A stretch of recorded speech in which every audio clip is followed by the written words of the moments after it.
আসুন আপনাদের স্বাগত জানাই। আমাদের আশেপাশে এরকম অনেক মানুষ থাকেন যারা খুব ভালোভাবে কথা বলতে পারেন, যারা নিজের মিষ্টি কথায় সবাইকে আকর্ষিত করেন, আর সেই জন্যই তিনি আকর্ষণের কেন্দ্র হয়ে যান। আর আমাদের আশেপাশে এমনও কিছু মানুষ থাকেন যাদের কথা আমাদের আঘাত করে, যাদের নজর আমরা চিরকাল এড়িয়ে চলতে পছন্দ করি, তাই না? শব্দ, এই শব্দ অত্যন্ত শক্তিশালী হয়। যদি এই শব্দ নবজীবন দান করতে পারে, তবে এই শব্দ প্রাণও হরণ করে নিতে পারে।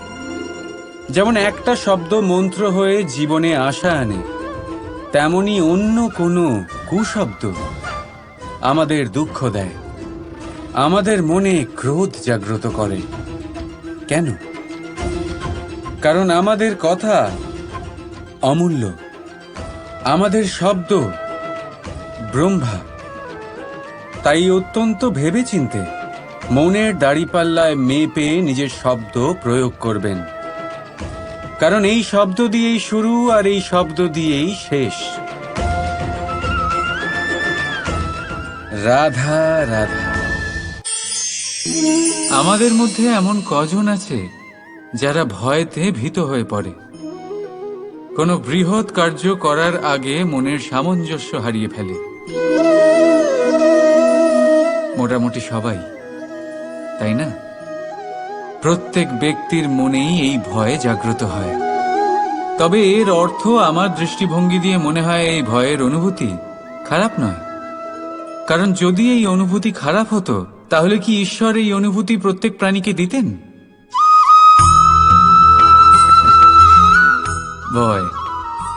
ভয়ের এই অনুভূতি আমাদের জন্য ভালো, অত্যন্ত আবশ্যক। মনে রাখবেন, যে কোনো কার্য করার আগে যদি মনে ভয় উৎপন্ন হয়, তাহলে এর অর্থ এই যে ওই কার্য করার সময় অনেক সংকটের সম্মুখীন আমাদের হতে হবে। আর সেই সংকটের সম্মুখীন হওয়ার জন্য আমাদের অত্যন্ত সাহসী হতে হবে। শুধুমাত্র এই কথা মনে রাখবেন, মনে সাহস জুগিয়ে এগিয়ে চলুন এই ভয়ের যাত্রাতে, কারণ এই ভয়ই আপনাকে আপনার লক্ষ্যে পৌঁছতে প্রেরণা যোগাবে, আপনাকে শক্তি প্রদান করবে। তাই এই ভয়ের দ্বারা ভয়ভীত হবেন না, এই ভয়কে জয় করুন। আর আমার সাথে ভালোবেসে বলুন, রাধা রাধা। সূর্য আর চন্দ্র দুজনেই আকাশের অমিত চিহ্ন, দুজনেই প্রকাশ বিস্তার করে, কিন্তু সবসময় দুজনের তুলনা করা হয়।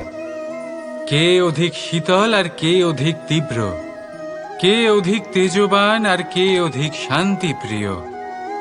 এবার এই তুলনা করা কি উচিত কাজ? কখনোই না। কারণ এই দুজনেই যতই প্রকাশপুঞ্জ হোক, কিন্তু এই দুজনেই ভিন্ন, দুজনেরই নিজের নিজের মাহাত্ম্য আছে, আর দুজনেরই নিজস্ব সময় আছে আলোকিত হওয়ার। তাই এদের তুলনা করা অনুচিত। ঠিক সেইভাবেই আমাদের জীবনেও তুলনা করা অনুচিত হবে। নিজের তুলনা অন্য কারোর সাথে কখনো করবেন না, আর যদি অন্য কেউ আপনার তুলনা অন্য কারোর সাথে করে, তাতে মন দেবেন না। কারণ এই তুলনা থেকে নিজেকে হীন ভেবে নেওয়া আপনার জন্য ক্ষতিকর, এটা আপনার জন্য লাভজনক নয়। শুধু চেষ্টা করতে থাকুন, নিজেকে বিস্তার করতে থাকুন, আর অপেক্ষা করুন সঠিক সময়ে, কারণ সঠিক সময় আসলে আপনি নিজের গুণ, নিজের দক্ষতা অবশ্যই দেখাতে পারবেন। রাধা রাধা। যদি আমাদের জীবনে কোনো শিল্পই না থাকে, তাহলে আমাদের জীবনটাই নীরস হয়ে যাবে। এখন যদি সবাইকে আমি জিজ্ঞেস করি সব থেকে বড় শিল্প কি, তো কেউ বলবে চিত্রশিল্প, কারণ তা ওনার মনকে আনন্দ দেয়। কেউ বলবে যুদ্ধ শিল্প, কারণ তাতে বিজয় প্রাপ্ত হয়। কেউ বলবে ভবন নির্মাণ শিল্প, কারণ তাতে ছাদ পাওয়া যায়। কেউ বলবে সঙ্গীত শিল্প, কেউ বলবে নৃত্য শিল্প, কেউ বলবে অভিনয় শিল্প আদি ইত্যাদি। কিন্তু এই কথা নিয়ে বিবাদ করা অনুচিত, হতেই পারে না। কারণ প্রত্যেক ব্যক্তির নিজস্ব চিন্তাধারা এবং নিজস্ব দৃষ্টিভঙ্গি থাকে। শুধু একটা কথা আছে, একটা বিশেষ বিষয় যা সব শিল্পতেই পাওয়া যায়, মনকে প্রভাবিত করার গুণ। তো সব থেকে বড় শিল্প সেটা যা মনকে প্রভাবিত করে, আর সব থেকে বড় শিল্পী সে যে অন্যের মনে প্রবেশ করে।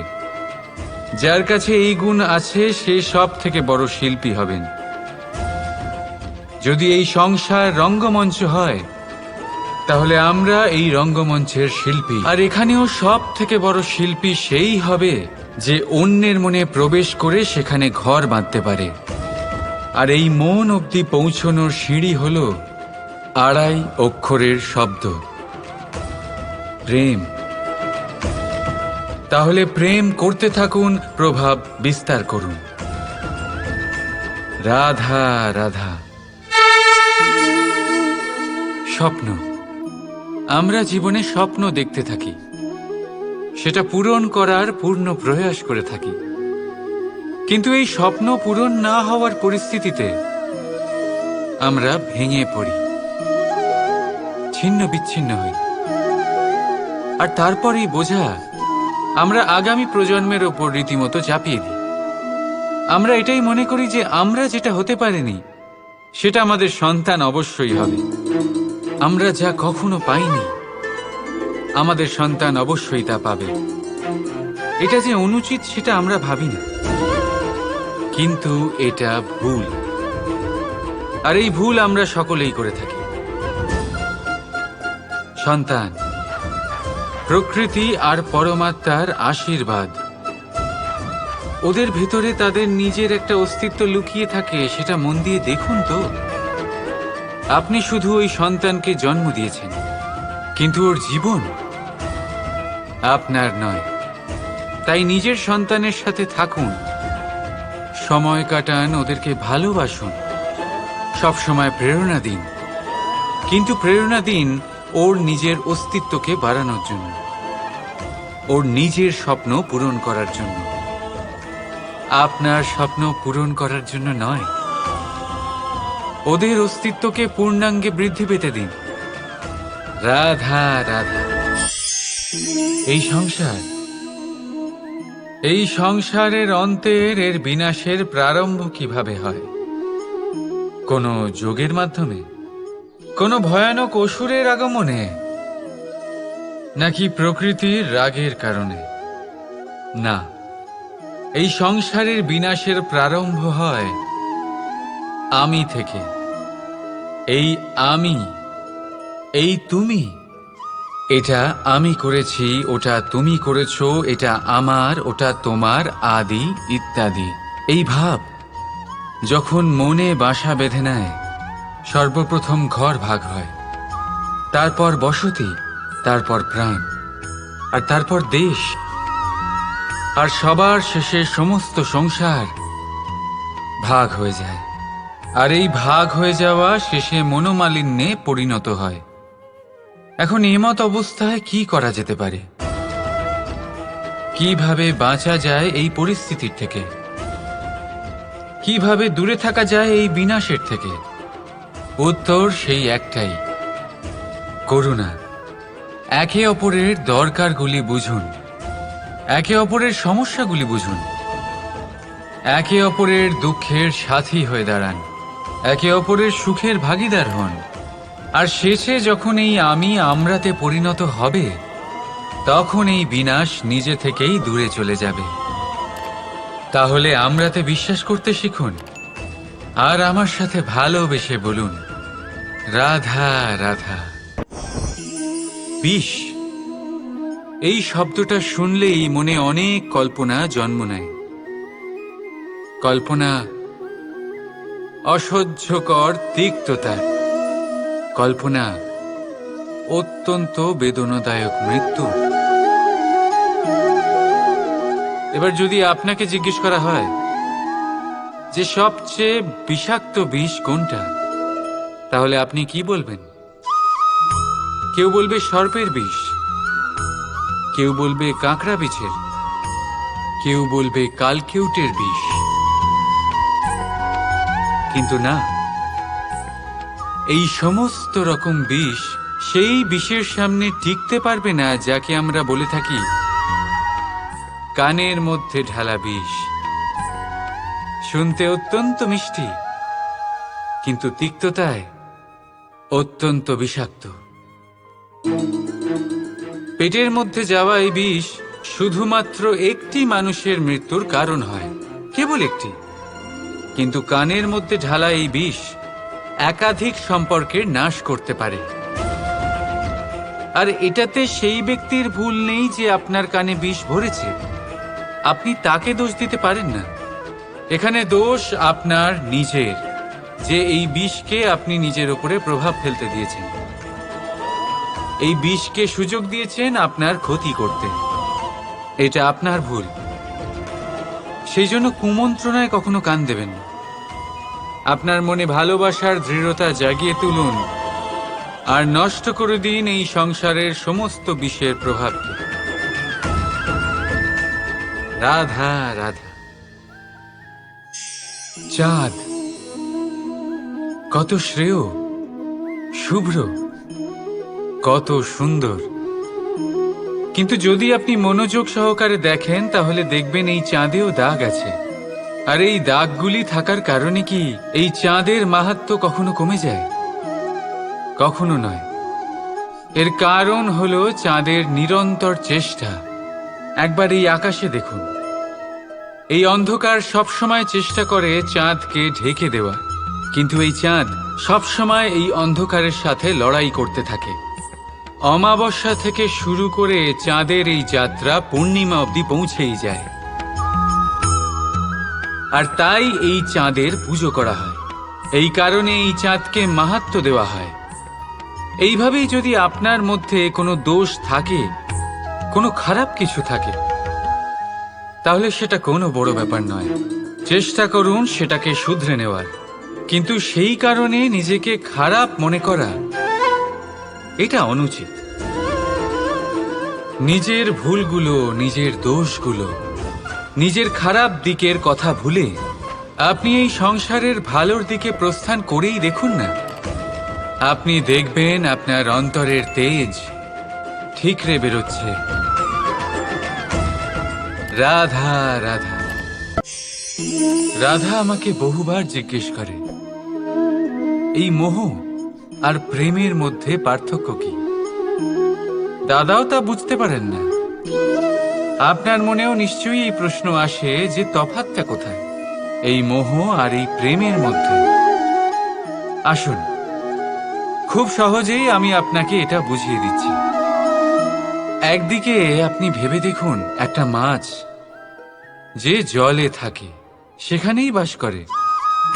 যদি গ্রীষ্মকালে সেই জল শুকিয়ে আসে, সে তা ছেড়ে যায় না, সেখানেই থাকে সে।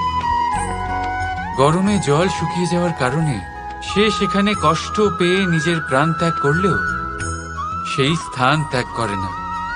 অন্যদিকে আছে এক ভ্রমর, যে একটা ফুলের আশেপাশে শুধু ততক্ষণই ঘোরাঘুরি করে যতক্ষণ সেই ফুলে সে রস পায়। সেই রস শেষ, সেখানে সেই ভ্রমরও আর থাকে না। তাহলে যেই তফাৎ এক ভ্রমর আর মাছের মধ্যে আছে, সেই তফাতই আছে মোহ আর প্রেমের মধ্যে। যা কোনো কামনা ছাড়া, কোনো লোভ ছাড়া করা হয় তা হলো প্রেম। আর যা কিছু পাওয়ার উদ্দেশ্য নিয়ে করা হয় তা হলো মোহ। তাহলে ত্যাগ করে দিন এই মোহকে, আর আমার সাথে ভালোবেসে বলুন রাধা রাধা। প্রেম, আমরা সকলে প্রেম করি, প্রেম পাওয়ার চেষ্টা করতে থাকি। আর এমনও অনেক মানুষ আছেন যারা প্রেম অর্জন করেও ফেলেন, কিন্তু সেখান থেকে শুরু হয় এক নতুন অধ্যায়ের। আচমকা দুই প্রেমীর কিছু অনুচিত বলে মনে হতে থাকে। আচমকা দুজনে নিজেদের অস্তিত্ব নিয়ে বিচলিত হতে থাকেন। এবার এমন হলে কি করা যেতে পারে? দেখুন, এই হলো হলুদ,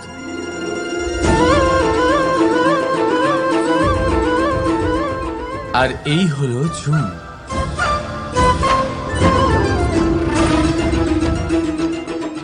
এবার এটাকে দেখুন, যখন চুন আর হলুদকে একসাথে মিলিয়ে দেওয়া হলো, তখন ওরা নিজেদের রং ত্যাগ করে দিয়ে একটা নতুন রং তৈরি করল। প্রেমের রঙও কিছুটা এইভাবে অর্জন করা হয়। এখানে কোনো আমি থাকে না, শুধু আমরা হয়, শুধু একাত্ম হয়। সেই জন্য ত্যাগ করুন নিজের অস্তিত্বকে, আর মনের উত্তেজনাকে আলিঙ্গন করুন। তারপর দেখুন আপনার এই প্রেম আপনাকে কোথায় কোথায় নিয়ে যায়। রাধা রাধা। দাদা আমাকে বহুবার জিজ্ঞেস করেন যে, কানাই, তুমি রাধার সাথে এই সংসারকে প্রেম শেখাতে এসেছো, তাহলে কেন তুমি রাধাকে এত বিরক্ত করো? কেন ও তোমাকে বিরক্ত করে? কেন এই ঝগড়াঝাটি হয়? কেন এই টানাপোড়েন চলে? এবার এটার উত্তর আমি কিছুটা এইভাবে দিতে চাই। পিঁপড়ে সেই বাড়িতেই প্রবেশ করে যেখানে মধু উপস্থিত আছে। যদি আপনার বাড়িতে মধু থাকে, কোনো মিষ্টি জিনিস থাকে, মিষ্টত্ব থাকে, তাহলে পিঁপড়ে সেখানে অবশ্যই প্রবেশ করবে। ঠিক এই রকমই হয় আমাদের সম্পর্ক। এর মধ্যে ছোটখাটো ঝগড়াঝাটি, টানাপোড়েন, রাগ করা, মন ভাঙানো, এই সব তো চলতেই থাকে, বিশেষ করে সেই সম্পর্কগুলিতে যেখানে মিষ্টত্ব আছে। মনে রাখবেন, যেই সম্পর্কে কোনো খুনসুটি নেই, রাগ করা, মান ভাঙানো নেই, কোনো ছোটখাটো ঝগড়াঝাটি নেই, সেই সম্পর্ক শুধুমাত্র মস্তিষ্ক দিয়ে পালন করা হচ্ছে, মন থেকে নয়। তাই মন থেকে ভালোবাসতে শিখুন, আর এই ছোটখাটো ঝগড়াঝাটির, এই অম্ল মধুর খুনসুটির আনন্দ উপভোগ করুন, কারণ এতেও ভালোবাসা আছে। রাধা রাধা। সাফল্য, সাফল্য কে না চায়? সবাই সাফল্যের পেছনে ছুটতে থাকে। প্রত্যেক ব্যক্তি সাফল্য পেলে উৎসব পালন করে, আনন্দ করে সে। কিন্তু যদি আমি কথা বলি অসফলতার, তখন সবাই দূরে পালায়। কেউ চায় না যে সে জীবনে অসফল হোক, কামনা করে যাতে জীবনে কখনো অসফলতার সম্মুখীন না হতে হয়। আর যখন অসফলতা আসে, লোকে নিরাশ হয়ে পড়ে, কেউ শোকে ডুবে যায়। কেন? তার কোনো প্রয়োজন নেই। আমি জানি আমি যা বলছি তা কঠিন, কিন্তু একটু ভাবুন, অসফলতা ছাড়া সাফল্যের আনন্দ উপভোগ করা যায় না। যতক্ষণ না সারাদিন রোদে দাঁড়িয়ে থাকবে, গরম না সহ্য করবে, ততক্ষণ সন্ধ্যার মিষ্টি ছায়ার আনন্দ কি করে পাবে? তার গুরুত্ব কিভাবে বুঝবে? এটাই হয়ে থাকে সাফল্য আর অসফলতা। সাফল্য পাওয়ার জন্য অসফল হওয়াটাও অত্যন্ত গুরুত্বপূর্ণ। সমস্যা তখনই আরম্ভ হয় যখন আমরা শুধু সাফল্য আর আনন্দের জন্য তৈরি থাকি, কষ্টের জন্য নয়, অসফলতার জন্য নয়। অসফলতার সম্মুখীন হওয়ার জন্য নিজেকে প্রশিক্ষিত করতে পারি না। একটা সাধারণ কথা যা আপনাকে আত্মস্থ করতে হবে। হ্যাঁ, যার থেকে আমরা দূরে পালাই, সেই পরাজয়ের সম্মুখীন হতে শিখুন, ব্যাস। দেখবেন আপনি স্বয়ং জয়ী হবেন। রাধা রাধা। এই মুদ্রা। এবারে ভাবুন, এটাই আমাদের জীবন। জীবনের সুখ আর দুঃখ এই মুদ্রার, এই জীবনের দুটি দিক। কিন্তু যখনই আমরা ঈশ্বরের কাছে প্রার্থনা করি তখনই আমরা সুখ চাই, আর সেই সুখ আসেও। আর যখনই সেই সুখ আসে তখন ব্যক্তি সর্বপ্রথম তাকে ভুলে যায় যে দুঃখের সময় ওনার সাথে ছিলেন। আর এমত অবস্থায় উনি সাহায্য করেন না, উনি করেন উপকার।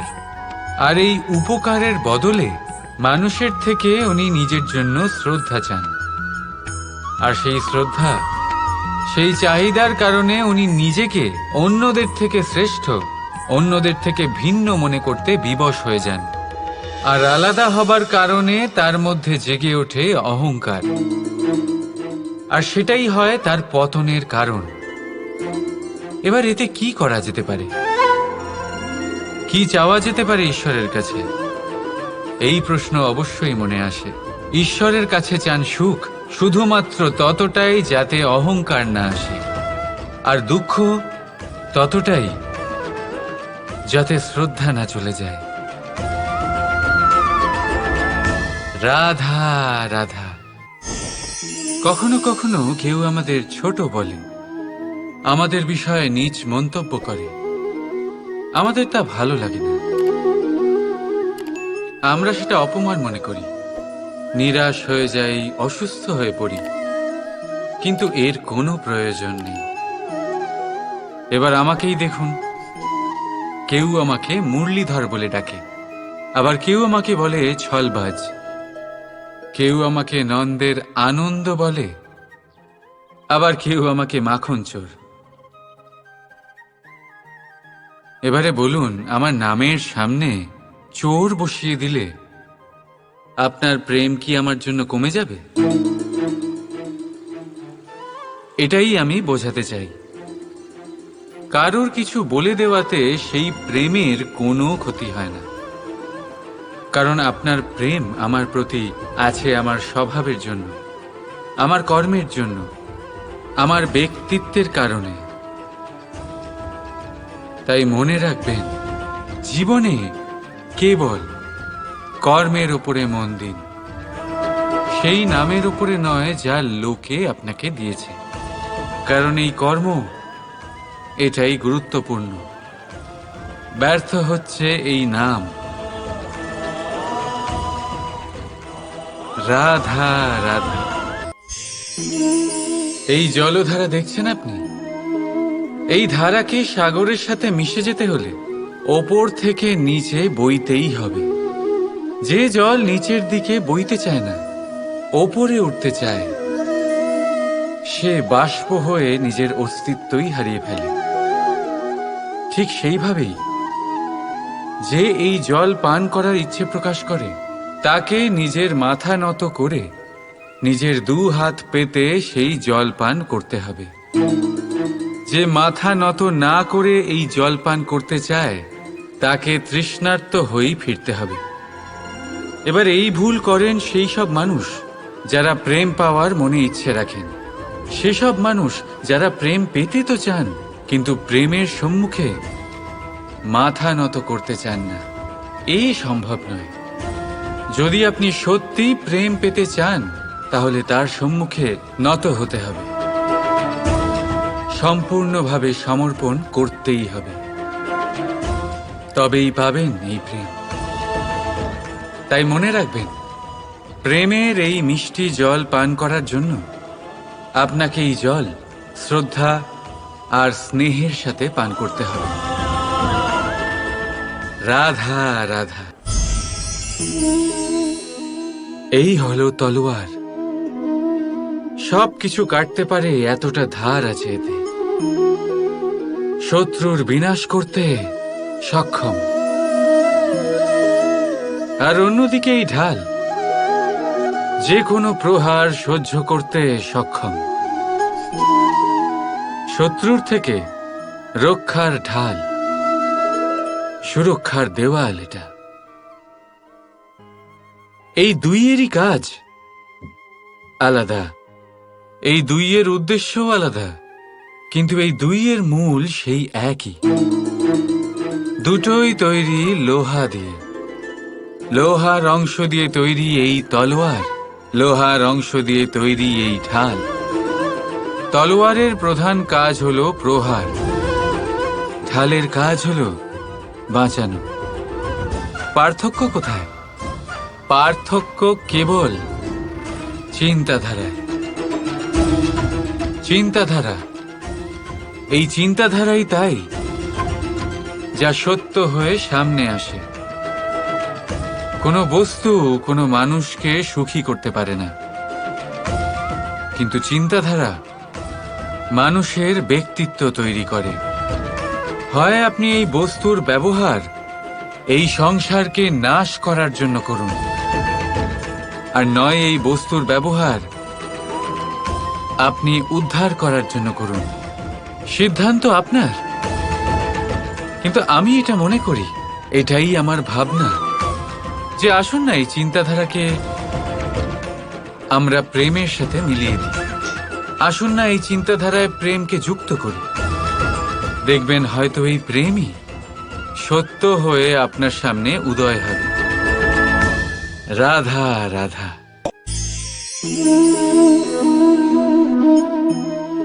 অহংকার,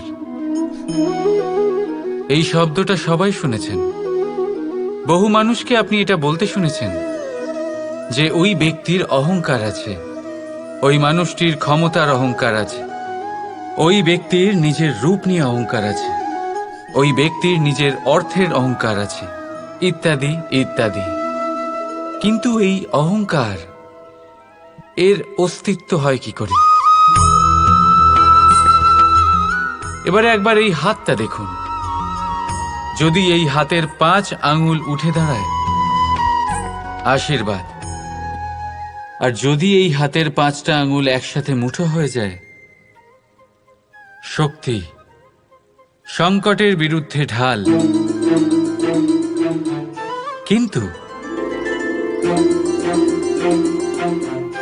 এই একটা আঙ্গুল সংকটের কারণ হয়ে দাঁড়াতে পারে। এই একটা আঙ্গুল শত্রুকে আহ্বান জানায়। এবার অহংকার বলে এই শব্দটাই দেখে নিন। আমাদের থেকে আলাদা হয়ে গেলে হয় অহং। অহং অর্থাৎ ব্যক্তির মনে হয় যে সে আপনদের থেকে, নিজের বন্ধুদের এবং সঙ্গীদের থেকে, নিজের পরিবারের থেকে অনেক উপরে, অনেক শ্রেষ্ঠতর সে। কিন্তু মনে রাখবেন, এই অহংকার কোনো ব্যক্তির অস্তিত্বের বিনাশের প্রথম ধাপ। তাই ঝেড়ে ফেলে দিন এই অহংকারকে, আর বিশ্বাস করুন আমাদের ওপর, কারণ তখনই আপনি শান্তি পাবেন। আর সেই শান্তির সাথেই বলে উঠবেন, রাধা রাধা। কৌতুক অর্থাৎ হাসি, এটা জীবনে কতটা গুরুত্বপূর্ণ। আমরা সর্বদাই হাসতে চাই, আমরা সর্বদা অন্যের মুখে এই হাসি দেখতে চাই। কিন্তু এই কৌতুক অনেক প্রকারের হয়। আর এই কৌতুকের ভিত্তি কি, সেটাও খুব গুরুত্বপূর্ণ। কৌতুক কেবল তখনই পাবেন যখন তা শুদ্ধ মন থেকে আসবে। কৌতুক তখনই পাবেন যখন তা সামনের জনকেও হাসিয়ে তার কষ্ট হরণ করবে। এবারে যদি কৌতুক হিংসার থেকে বেরোয়, তখন তা কটাক্ষ হয়ে যায়, সামনের মানুষের মনে আঘাত করে। তারপরে সে তৈরি থাকে যে কখন আপনার উপরে আবার প্রহার করতে পারবে। তাই যদি হাস্য কাউকে ছোট করার জন্য হয়, তা হাস্য নয়, উপহাস হয়ে যায়। আর তা সামনের জনকে আনন্দ নয়, শুধু অপমান দেবে। আর অপমানিত ব্যক্তির মন তিক্ত হয়ে থাকে। তাই মনে রাখবেন যে এই কৌতুক যেন কৌতুকই থাকে, তা উপহাস বা কটাক্ষ না হয়ে যায়। রাধা রাধা। জীবনে আপনি এরকম মানুষও দেখবেন যারা এটা বলে, ভাবে, নিজেকেও বলে যে উনি সেই এমন ব্যক্তি যার মতো আমি হতে চাই। ঠিক আছে, কারোর থেকে প্রেরণা নেওয়াটা কোনো ভুল নয়, কিন্তু কখনো কখনো এই প্রেরণা গুরুত্বহীন হয়ে যায় আর আমরা শুরু করে দিই সেই ব্যক্তিকে নকল করতে। এখানেই থেমে যায় আমাদের উন্নতি। এবারে দেখুন,